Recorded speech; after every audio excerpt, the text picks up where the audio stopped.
Assalamualaikum, persembahan dari kelompok 2 tentang teori belajar, motivasi belajar, dan MINDSET pada peserta didik. Anggota kelompok 1 Siti Muafiah, 2 Sri Rahayu Lestari, 3 Tias Anggun Firdausia, 4 Waseso Utomo, 5 Zunika Agung Rahayu. Teori behavioristik. Menurut Gage dan Berliner menyatakan bahwa menurut teori behavioristik, belajar adalah perubahan tingkah laku sebagai hasil dari pengalaman. Teori belajar behavioristik menjelaskan belajar itu adalah perubahan perilaku yang dapat diamati, diukur dan dinilai secara konkret. Menurut teori ini, yang terpenting adalah masukan atau input yang berupa stimulus dan keluaran atau output yang berupa respon. Kelebihan: mampu membentuk suatu perilaku yang diinginkan. Guru tidak membiasakan memberikan ceramah. Membiasakan guru untuk bersikap jeli dan peka terhadap situasi dan kondisi belajar. Mengoptimalkan bakat dan kecerdasan siswa. Kekurangan: menyusun bahan pelajaran dalam bentuk yang sudah siap. Tidak setiap pelajaran dapat menggunakan metode ini. Murid berperan sebagai pendengar dalam proses pembelajaran dan menghafalkan apa didengar dan dipandang sebagai cara belajar yang efektif. Prinsip aplikasi teori behavioristik dalam pembelajaran. Menganalisis kemampuan awal dan karakteristik siswa-siswa. Merencanakan materi pembelajaran yang akan dibelajarkan.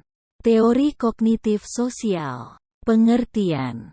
Teori kognitif sosial, social cognitive theory, merupakan penamaan baru dari teori belajar sosial, social learning theory, yang dikembangkan oleh Albert Bandura.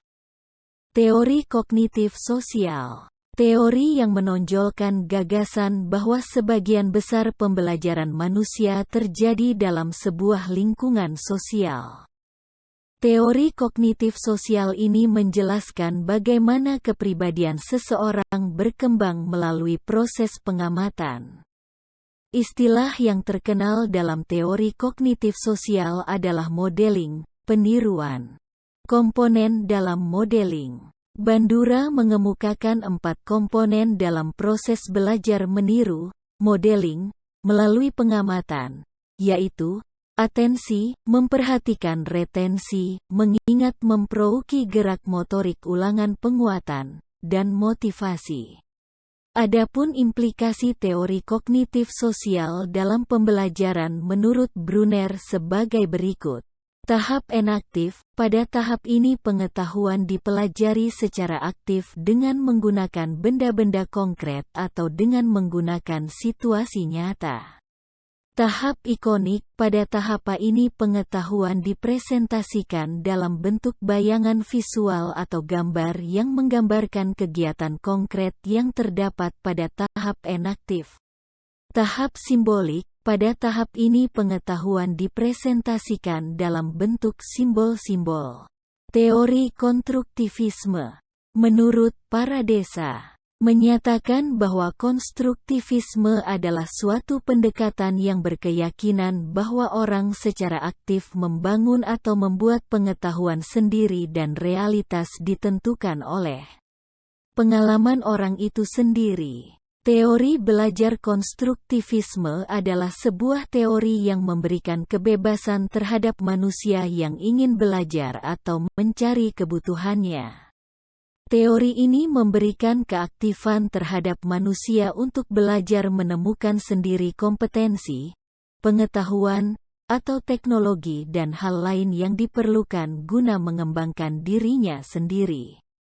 Menurut Rangkuti, prinsip-prinsip utama teori konstruktivisme. Prinsip-prinsip utama teori belajar konstruktivisme yang banyak digunakan dalam pendidikan adalah: pengetahuan dibangun oleh peserta didik secara aktif. Tekanan proses pembelajaran terletak pada peserta didik. Mengajar adalah membantu peserta didik. Tekanan dalam proses belajar dan bukan pada hasil belajar. Kurikulum menekankan pada partisipasi peserta didik dan guru adalah fasilitator. Implikasi teori konstruktivisme. 1. Pembelajaran lebih menghargai pada pemunculan pertanyaan dan ide peserta didik. 2. Peserta didik dipandang sebagai pemikir-pemikir yang dapat memunculkan teori-teori tentang dirinya. 3. Pengukuran proses dan hasil belajar peserta didik terjalin di dalam kesatuan kegiatan pembelajaran, dengan cara guru mengamati hal-hal yang sedang dilakukan peserta didik, serta melalui tugas-tugas. Jenis-jenis motivasi. Motivasi ekstrinsik, motivasi intrinsik, perspektif motivasi, perspektif behavioral, perspektif humanistik, perspektif kognitif, perspektif sosial. Pola pikir, mindset, pada peserta didik. Mindset adalah sekumpulan kepercayaan atau pemikiran yang membentuk bagaimana seseorang melihat dunia dan diri sendiri. Jenis mindset. Growth mindset adalah pola pikir yang berkembang, cenderung menginginkan perubahan yang bermakna, menyadari akan usaha belajar dapat meningkatkan kualitas belajar. Fixed mindset adalah pola pikir yang tetap, tidak dapat berkembang karena tidak memiliki kesiapan dalam menghadapi masalah, cenderung menghindari tantangan, dan tidak mau berproses dalam belajar. Karakteristik mindset. Berkeyakinan bahwa inteligensi, bakat, sifat adalah sebagai fungsi hereditas, keturunan.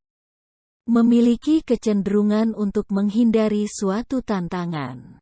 Mudah putus asa atau menyerah pada keadaan. Memiliki anggapan bahwa usaha tidak ada manfaatnya. Tidak mau menerima kritik. Sering merasa terancam dengan suksesnya orang lain. Berkeyakinan bahwa inteligensi, bakat dan sifat bukan merupakan fungsi, hereditas, keturunan.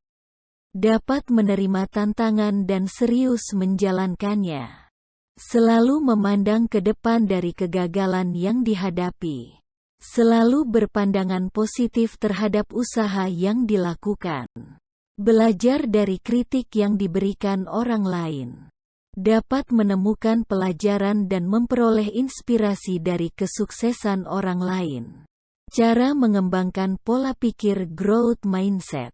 Berusaha selalu fokus dan menghargai proses yang dijalani, berani menghadapi tantangan. Menerima kritikan dengan bijaksana, mencoba memahami diri sendiri. Long life learner. Terima kasih.